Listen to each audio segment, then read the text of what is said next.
And welcome to the Ramp Up to Your Retirement podcast with Dan Reese. Dan, it's great to see you. How are you? I'm fantastic. It's good to see you, Bill. Yeah, great topic today. I'm pretty excited to talk about this stuff. I am really, really excited about this because this is something I paid attention to when I was a business and financial news reporter, which is my background. And so, when I looked at what you were talking about today, I thought, boy, this is terrific. And what you're talking about, for those of you listening thinking, well, what is it? is Dan's got to take a look at the National State of Owner Readiness Report, as in owners of small and medium-sized businesses. And Dan, looking over the things really, really briefly, the points, this is fascinating. So without any further ado, what is this report and why should people stick around and pay attention to it? Yeah, first of all, for those that don't know, small businesses, small to medium-sized family-owned businesses make up a huge amount of our U.S. economy, upwards of 60 to 65%.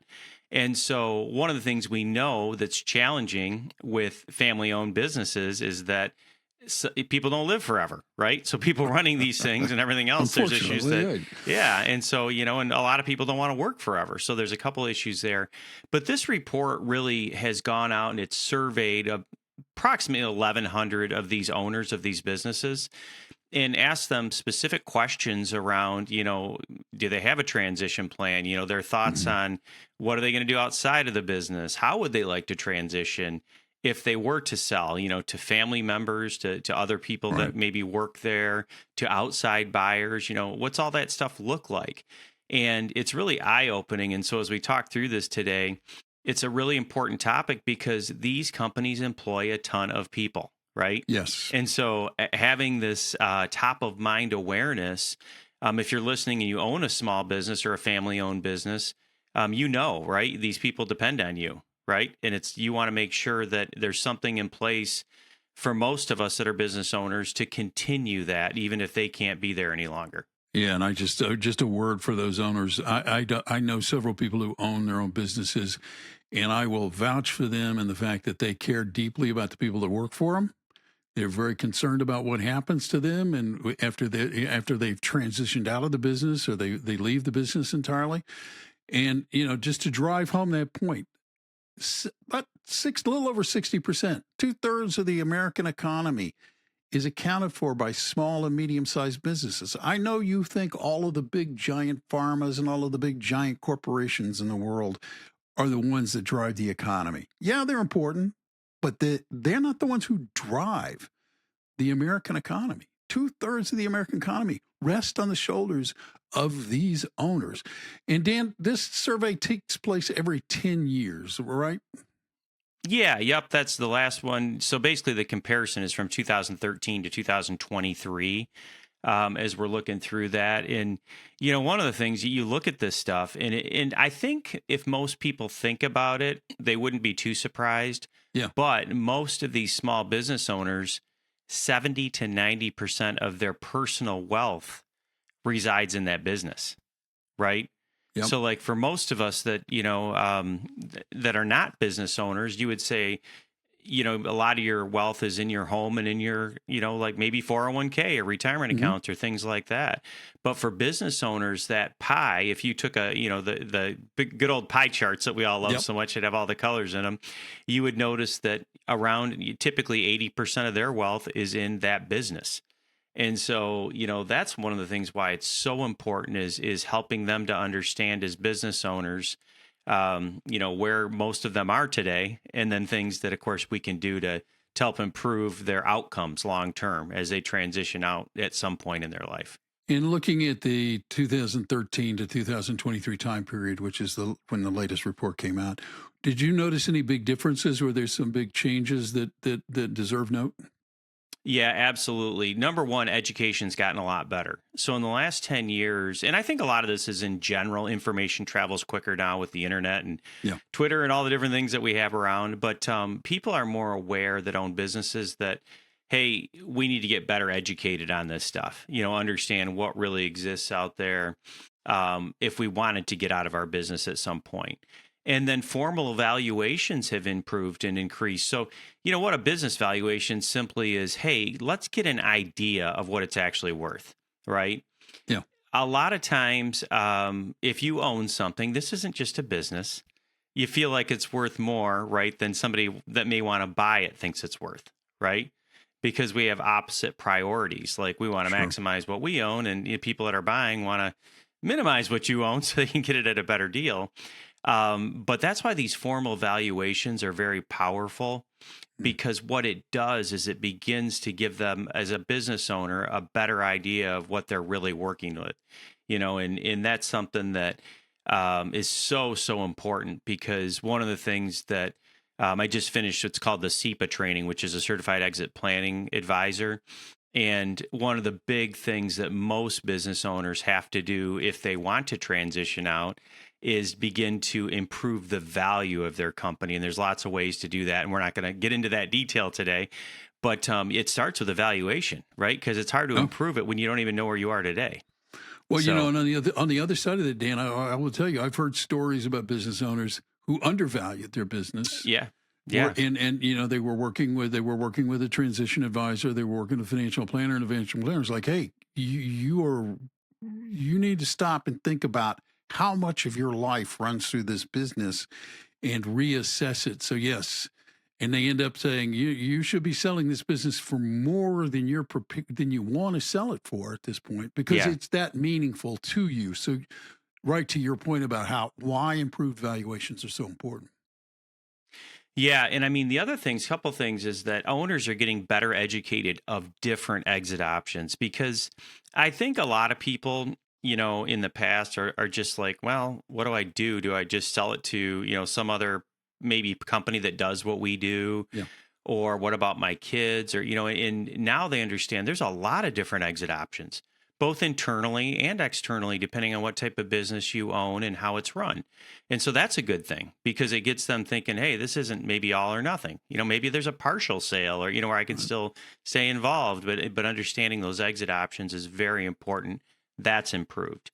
And the other thing that's really interesting is this generational change. And so Mm. younger business owners tend to be a little more in tune, a little more educated around some of these things.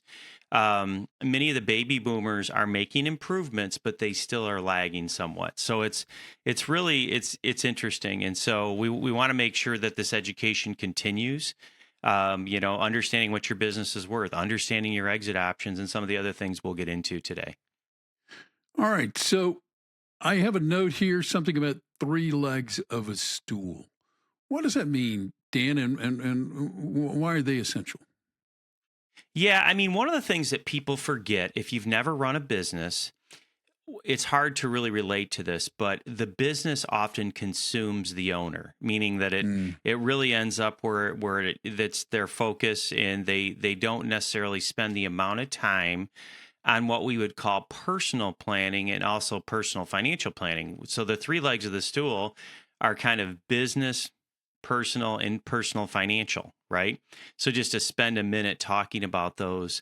So, like, personal planning has to do with, what the heck am I going to do with all my time Mm. if I'm not running this business? And many times entrepreneurs tend to be creative and big ideas, and want to Yep. accomplish things, right? They've got goals they want to accomplish. And so with personal planning, it's understanding, okay, what metrics am I going to use when I don't own a business to judge my success? Whether that's spending time with grandkids, whether that's, something that's like golf or pickleball or some Yeah. other activity that maybe you can, put some energy into. But there has to be a plan. And so that's one leg of the stool. Personal financial planning is the second leg of the stool. So one of the things that, when you look at business exit planning, there's something called a wealth gap. And so what is a wealth gap? Well, a wealth gap is simply, how much money do I need to continue living the way I've lived as a business owner, Yes. or at least, to fill that. What do I have currently outside of the business value, right? And that's going to provide the wealth gap. So if some business owners used to living on, four or $500,000 a year, they may need $10 to $12 million in order to continue making that much money. Yep. We're talking net worth. This is just rough numbers using a 4% rule for withdrawals. And so all of a sudden, if they've got 2 million in, in 401ks and investment accounts and other things like that, maybe some real estate, their wealth gap could be $8 to $10 million, right? And so understanding, going back to that valuation and everything else, that financial planning piece of it. So when you start thinking of exit planning, it's like understanding, what do I need? And how much am I going to have to get out of my business to fill that wealth gap in order to continue living the way I do? And just on a side note on that part of it, Yeah. we've worked with several business owners, and one of the things that they quickly realize, even though they don't want to necessarily think about it, is how much of their personal things are paid for through a business. Yes. All of a sudden, a lot of things that they spend day to day is actually through the business. And then when they don't have a business and they have to pay for that, out of their own non-business side of the equation, it's a real eye opener. And so that's something that you really have to look at. Then the third leg of the stool is just around the business, business readiness, business planning. And we touched on it a little bit earlier, but like when you start looking at really creating value in that area, there's certain things that really matter when you're selling a business. And so that third leg of the stool, there's people that are called value specialists that come in and help companies kind of get from point A to B to make them more valuable for others. Mm-hmm. And, things like, exit planning education, things like a formal advisory board, when you're talking through this, like an advisory board could put a lot of experts out there, attorneys, accountants, certified financial planners, certified exit planning associates, all these people, on that advisory board to make sure we're not missing anything, that it's really that business plan is sound. And then you look at written transition plans, figuring out of all the options out there, what is really most important, or for the best fit, maybe I should say, for my specific business, what is the best fit for what is important to me? Whether that's, a next generation, whether that's existing employees, whether that's an outside strategic buyer, what's that going to look like? And then what we call active value enhancement projects. So, part of the business leg is these ongoing, we call 90-day sprints, which are really just like, figuring out what you want to improve on the business. Mm-hmm. And then every 90 days, knocking out no more than 5 of them, right? So it's this consistent improvement to make the company more valuable.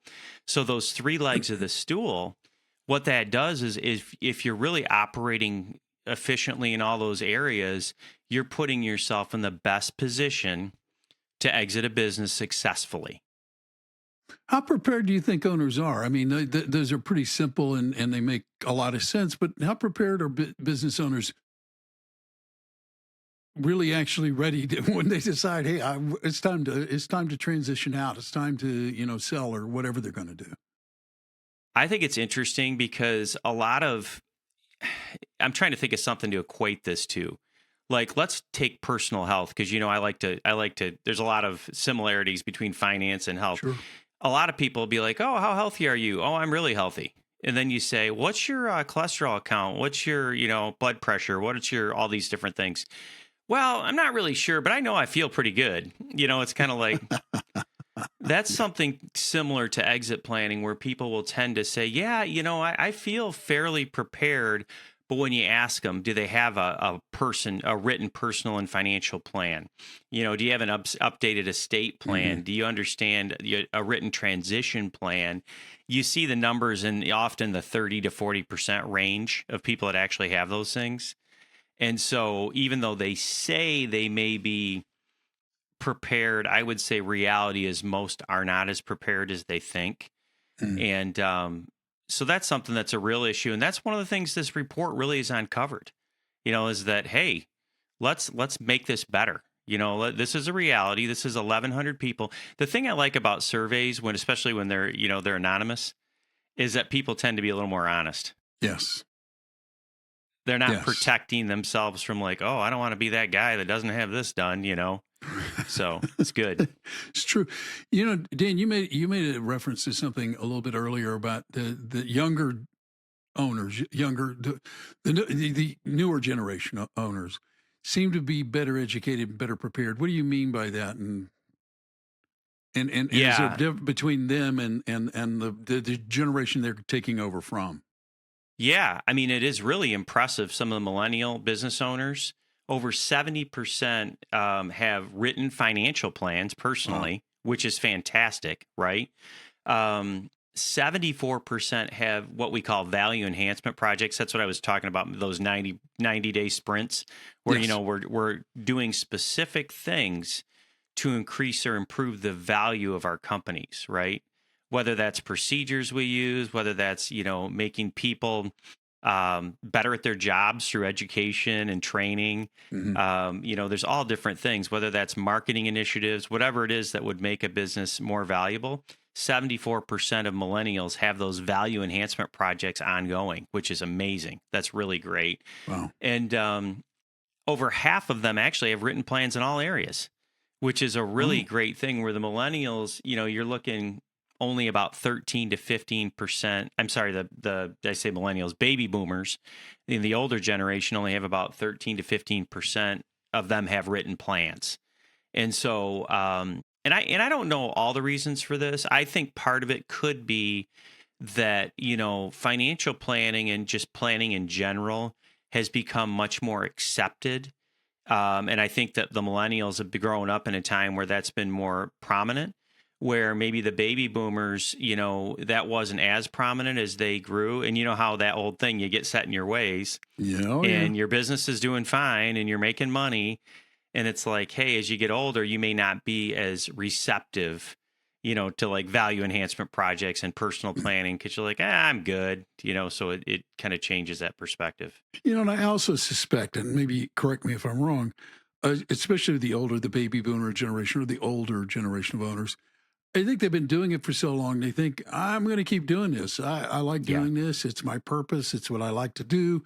And they don't really give any thought at all to transitioning, whether it be to the next generation of their family or one of the other options that's available to them. Yeah, I agree with that. And I think I was at a meeting specifically for people that were in my business, certified financial planners. And they were joking around that it used to be the thing was that people like me would just die at their desk, meaning they would Yeah. just work till they died because it was like there really wasn't a way to transition that business. Hmm. And what's so great about this area is that there are now ways to continue to transition, and people like me can continue to work, but maybe they slowly transition ownership a little bit so that they're still keeping the business going. It's vibrant, and so if the business owner passed away or had to retire for health reasons or whatever it Yeah. might be, that business is still going to operate. The customers are still going to be taken care of. And it's just everybody wins in that deal. So it's really pretty cool. That is great. What about family transitions? What's your Yeah. business owners take away there? Yeah, I mean, really, that's still a huge priority. It's interesting from, I think, down 15 years ago, family transition actually was not that much of a priority for business owners, for family owned businesses, which is interesting. And now it's That much more is. of a priority for many of them. And I think, part of people realize now maybe it's a little harder to start a business today than it was before. I don't know. I mean, there's different views on that. But I think that some business owners, many business owners are starting to realize, man, I worked so hard to build this thing. I would love to see it continue, and I would love to see it continue with maybe someone that shares my values, which, if a family member fits that Yeah. criteria, that's awesome. And so there's a big push for that. And there are challenges to that too. In one of those major challenges is depending on what your wealth gap is, going back to that term for personal financial planning, can your next generation, provide the liquidity you might need in order to make that happen? Or what other creative way maybe could they, maybe continue to pay you or do some things to make that work? But that can be one of the challenges of, that family transition is number one, the liquidity, but the other part of it, of course, is preparation of that next generation to be leaders. To Yeah. really to do a good job, to understand what it takes managerially, what it takes financially, what it takes just your people skills. In managing teams and managing that company, um, in really getting them up to speed on how to do those things, so that when the founder maybe is not there, that second generation can continue running it in a similar fashion with similar results to what that person had done over time. Well, So, yeah, it is interesting because I know several business owners who have transitioned to family members.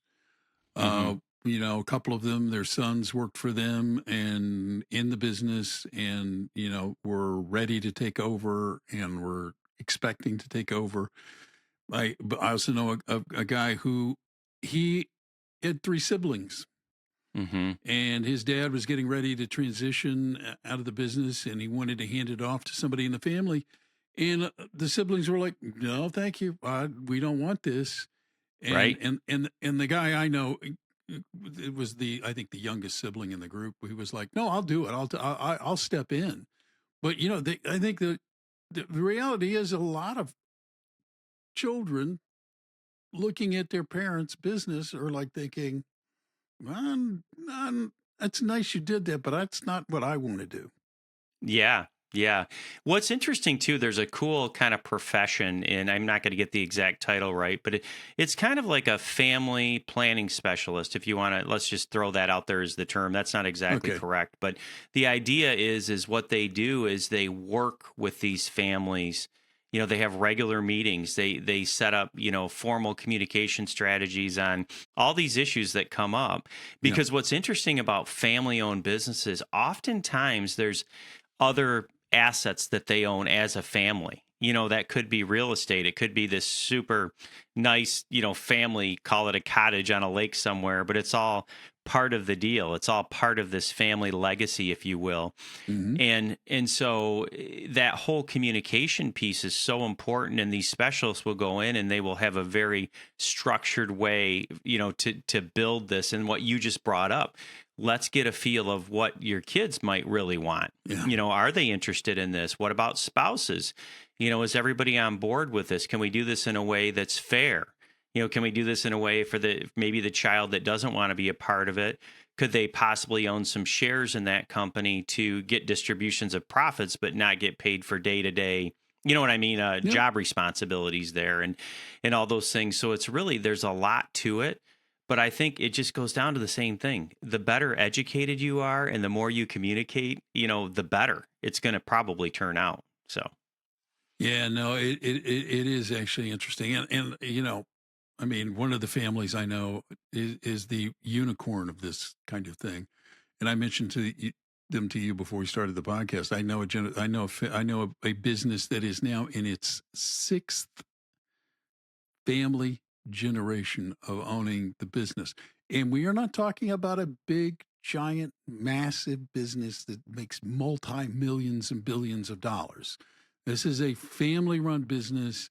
It's local to the area, and I'm so impressed that they are now in their sixth generation, because I think that may be the rarest of the rare. If you want to know the truth. oh man, that just shows you too, that family. I mean, I don't know them at all, like the family you're talking about. But what it does tell me from the outside looking in, they've got a very solid foundation, their family, from a values perspective, in how they communicate, because that doesn't happen by accident. That's a very clear transition of values through the generations, and work ethic, and caring about people, and taking care of others first, because that's how you do that. Like, if you bring in your personal goals on everything, and you have all these extra people as generations are developed, makes it very difficult, because it's, owning a business is giving first. I think a lot of people think the opposite, but it's Yeah. really, the most successful business owners are the ones that they're always, kind of the last one, right? They're going to make sure everybody's taken care of first, especially in family businesses. And so that's a really important trait. So I have a note here about a $14 trillion opportunity. I can't let a $14 trillion opportunity go by without asking, what is that? And what is it? Obviously it matters because it's massive. Yeah, I mean, and what that represents is, so it's, anybody that's over 43 that has done these surveys, 73% of those people over 43 plan on transitioning out within the next 10 years, right? And that represents about $14 trillion in value of these companies.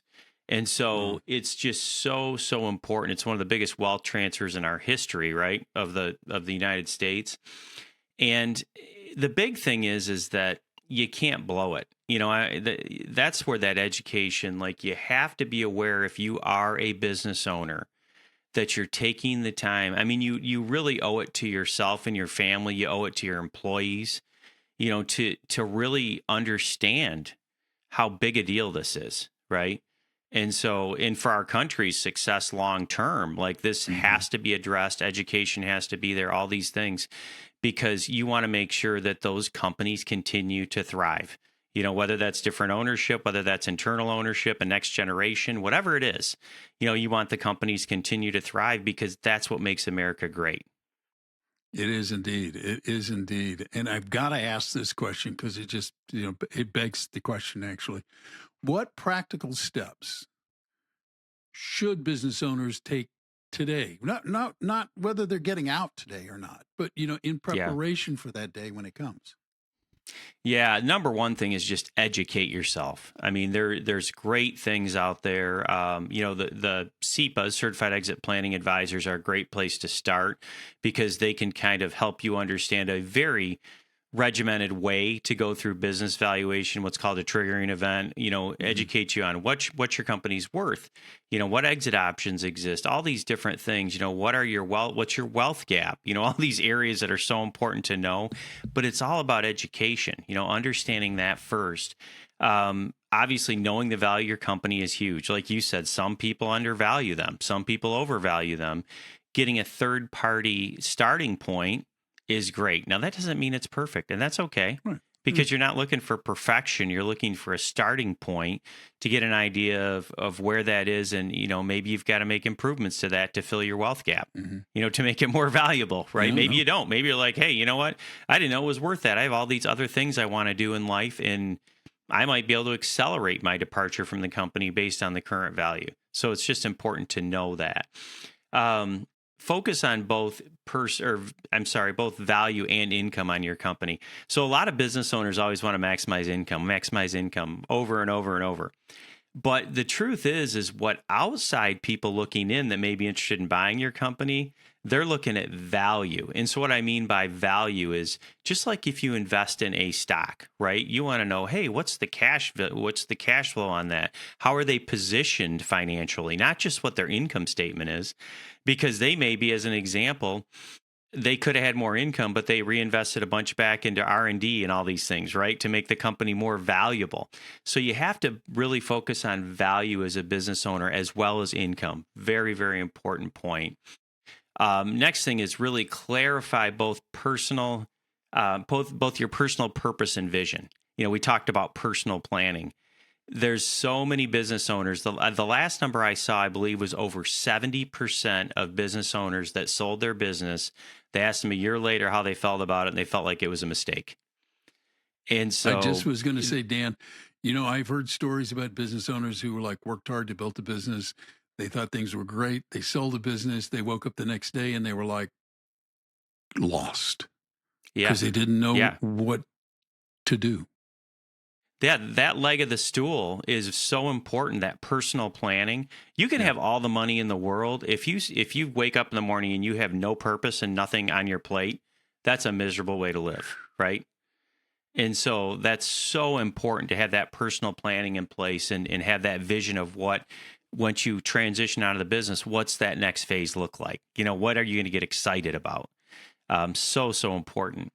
And then really build a coordinated advisory team. That's such an important thing. We touched on it kind of briefly, but that advisory team really is going to kind of bring really important specialists together, like a good business attorney, a good CPA, a good certified financial planner, a good value advisor for your business. Those are some of the primary ones to help you, because one of the things we talk about with this stuff, you have your personal life and your business life. And really, when you think about this exit planning, it's a process of continual improvement. So when you want to exit, you can do it effectively, right? It's not meaning like a lot of people thinking, oh, exit planning, I'm going to sell within a year. No, it might be 5 years. It might be 10 years. You're preparing for it to put yourself in the best position for that. But what that involves is kind of dual tracks. There's the business planning track and the personal planning track that are running simultaneously, right? And so that advisory board needs to address both areas of that so that you can make sure you're making good progress in both of those areas. And so when that time comes where you make that decision, you know what, I think it is time for me to step away. You are completely at peace around it. You know what your next phase looks like. You know your money's right. You know the business is at its best value. And so you're like, this is great, right? So it takes away the stress. One of this on a sidebar on this, I actually listened to a really good webinar recently, and they were talking about when a business owner goes through a process of selling or transitioning, because the stress level goes up so high, it makes it really difficult to make like decisions, because you know how it is when somebody's stressed, they just are not able to really think thoroughly about things. The brain works differently, right? And so that's why this ongoing advisory team and in this dual planning, both business and personal, is so important, because what you've done in essence is you've already kind of worked through a lot of those decisions. So when the stress level goes up, you don't have to worry about all those choices. You're like, I got this. I got it. And I will tell you too, one of the biggest reasons business deals fall apart is because of cold feet on the owner, because they haven't gone through that appropriately, and they get near the end. They're like, no, I'm not doing this. Right. So those types of things are really important to really increase the success as business owners start doing transition planning. Yep. And I know this is a favorite word of yours as a financial planner, but it really comes down to this one simple word. If we were going to sum it all up, prepare. Yeah. Just prepare. Okay. Yeah. Dan, for people who are listening to this podcast, I know that you've got a lot of clients who are listeners, but I also think that we've got quite a few that may be listening who are not clients of yours. But based on this conversation, they're thinking maybe it's worth a conversation with Dan. How could they reach out and get a hold of you? Yeah, the first thing, just go to our website at averywealth.com. That's in the show notes below. You can always call our office. All the contact information, again, is on our website. You can reach us at 517-783-1695. But yeah, in this particular area, if you're a business owner, I'm a business owner. I really enjoy talking to business owners and sharing, some of the challenges that we all have. And I think this is an area where we can all make improvements. And the first thing is just to begin that education. But yeah, it's just begin the process. We love to talk to people. Nobody bites here. It's just a good conversation. Well, it's pretty clear from this podcast alone, nobody bites. So, if you're listening to this podcast for the first time, there's one thing you can do that really costs you nothing. Is just reach out and hit the follow button, because that way you become a subscriber. Why is that important? Because as a subscriber, every time Dan drops a new episode, you're notified and you can give that one a listen. You don't have to remember where you heard it or when you heard it or, how often new ones come out. You're just notified. Makes it really simple. The other thing I would ask is that if you like the podcast, give it a like. Tell people about it. Word of mouth promotion is invaluable, and we would very much appreciate it. So until next time, I'm Bill Tucker on behalf of Dan Reese and everybody at Avery Wealth.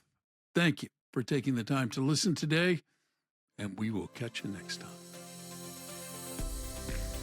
Thank you for listening to Ramp Up Your Retirement. Click the follow button to be notified when new episodes become available. Visit our website at www.averywealth.com or give us a call at 517-783-1695. And don't forget to click the follow button to be notified when new episodes become available. The information covered and posted represents the views and opinions of the guest and does not necessarily represent the views or opinions of Avery Wealth. The content has been made available for informational and educational purposes only. The content is not intended to be a substitute for professional investing advice.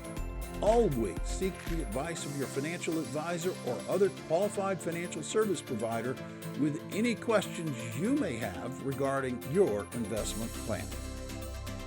The opinions voiced in Ramp Up to Retirement with Dan Reese are for general information only and are not intended to provide specific advice or recommendations for any individual.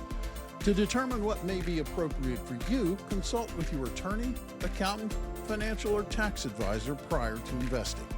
Guests on the show may not be affiliated with CWM LLC. Views and comments by guests may not be representative of CWM LLC.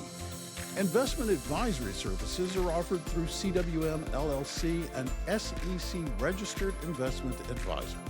Carson Partners, a division of CWM LLC, is a nationwide partnership of advisors.